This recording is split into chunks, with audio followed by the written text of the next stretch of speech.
Okay, magandang gabi sa ating lahat mga kababayan. Pag-usapan natin mga kababayan ang alam mo yung dun sa Davao na mga pulis. Sabi ng iba 7,000 daw yun. At sabi naman ng iba 700. At ngayon, walang coordination ng mga tao yung mga ano dyan ba. Kaya hindi nila maisabi, maikwento ngayon at masabi yung mga dapat sabihin sa madlang people regarding dyan sa mga pulis na ipinakalat dun sa Davao International Airport. So ngayon mga kababayan, bukas darating na ang ating PRRD. Actually, nakapost yan eh. Ngayon, hindi natin alam mga kababayan kung ano ang plano nila. O diba? So ano ang papel natin mga kababayan patungkol dito sa kaganapang ito? So ang papel natin mga kababayan, isama natin sa panalangin si PRRD. Protektahan ng Panginoong Diyos ang kanyang pag-uwi, ang kanyang paglapag na walang anumang maging problema. Oo mga kababayan, kasi alam mo, napakalaking kaguluhan kapag yan ay mangyari. Kung huhulihin nila si PRRD, na alam naman nating lahat mga kababayan, sabi nga ni PRRD, anong kasalanan ko? O diba? Kapag hinuli nila si PRRD mga kababayan, hindi natin alam. Lahat ng nagmamahal kay PRRD, hindi natin alam kung anong dapat nating di nila alam pala. Hindi nila alam ang pwedeng gawin ng mga taong nagmamahal kay PRRD. Lalo na sa taga Davao mga kababayan. Alam mo tong mga to, ang gobyerno hindi man lang nag-isip. Ang iniisip nila, puro kapakanan nila mga kababayan.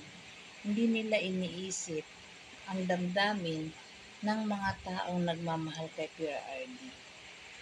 Si PRRD walang problema kasi alam niya yan eh. Alam niyang lusutan ng mga bagay na yan. Eh yung mga tao na nagmamahal kay PRRD, naisip niyo ba yun? Na anong pwedeng gawin? Kaya itong mga taong ito mga kababayan, kapag patuloy pa rin nilang inuokray ang ating dating presidente, nako, lalo na galing sa Hong Kong o nasa Hong Kong pa ngayon, si PRRD. Ilang milyon ang mga taong OFW sa Hong Kong. Hong Kong pa lang ang pinag-uusapan. Oo. So, kahit naman yan ay mga halos lahat kababaihan, matakot kayo sa mga kababaihan. Iba ang mga babae kapag magalit. Kaya kayo, wag nyong iniismog-ismog na lang ang aming PRRD. Nakuha nyo? Sabi nga eh, itong si Heartbeat, lagi ito may pakana eh. Alam mo to, lahat ng gagawin niyan ni Heartbeat sa mga Pilipino, pagdudusahan niya sa impyerno. Oo. Kaya masyado siya mga kababayan, ano kayang puso ang meron niya? Ano kaya ang pangarap niya, no? Bakit kaya siya gumagawa ng, kung gusto niya ng crown, makukuha niya talaga yan. Makukuha niya yan. Kaya nakakalungkot isipin. Ang dami, lalo na to si Chua, sobrang inggit. Alam mo, mamamatay yan sa inggit ni si Chua na yan. Inggit, minamaliit niya ang mga OFW sa Hong Kong. Imagine mo. At sasabihin, pinapakalat niya pa mga kababayan. Ang mga nagpuntahan daw sa Thanksgiving sa Hong Kong ay binabayaran daw. O mga taga Hong Kong, mga OFW sa Hong Kong, papayag ba kayo yung mga dumalo doon sa stadium na yon ng pasasalamat? Papayag ba kayo at pinagbintangan kayong binayaran daw kayo? Sabi nito, pinapakalat ng kababayan na lahat daw ng ating mga kaibigan na nasa Hong Kong na pumunta sa Thanksgiving ni PRRD ay bayad daw. May nag-comment pa nga sa akin mga kababayan 300 Hong Kong dollar daw per head ang ibinayad. Hindi sila, wak mo kuyapi. Wak ko kuyapi na unsa mo.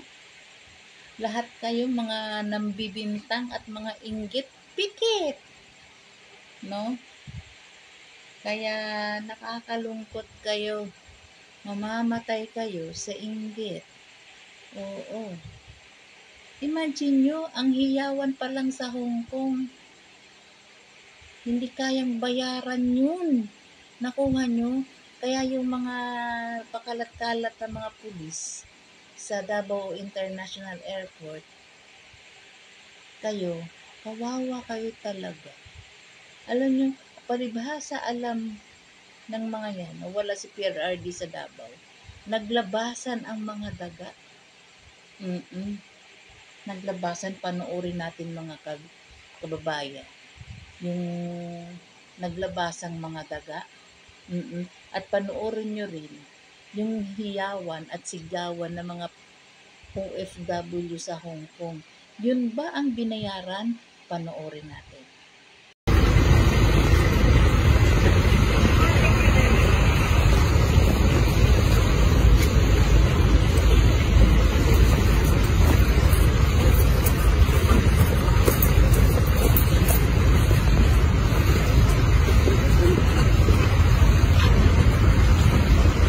Kay mga katropa, sumuali ang kasikas nato din sulod mismo sa Davao International Airport nga orasa. So pipila ka mga sakop sa to ang kapulisan ang naalinhi, bitbit ang ilahang battle gear, mga katropa. So pipila ka mga sakop sa to ang kapulisan ang naalinhi karuning tagna sa kagabhio na niini nga mga orasa.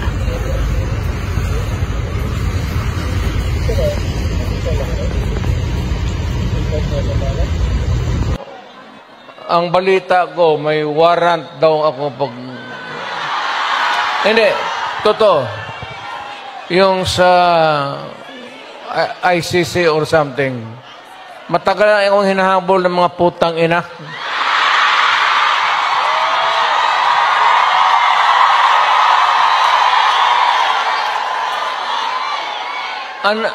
Ano man ang kasalanan ko,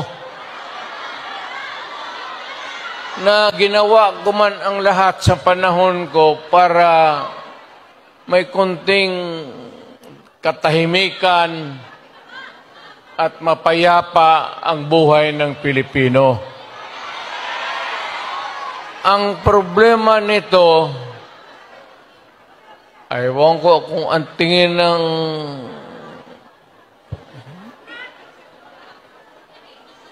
ako'y raw yung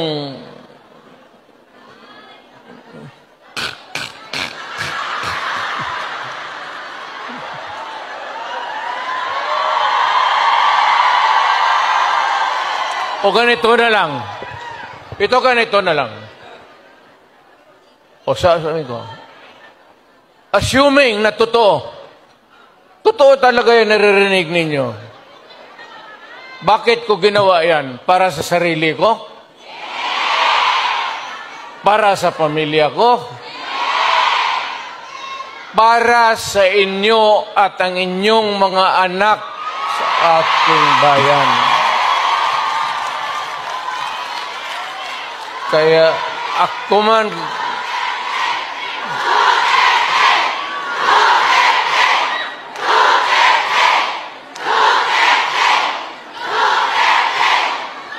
ang higiin ko na lang sa inyo, total, kung ganito man talaga ang swerte ko sa buhay, okay lang, tatanggapin ko yan.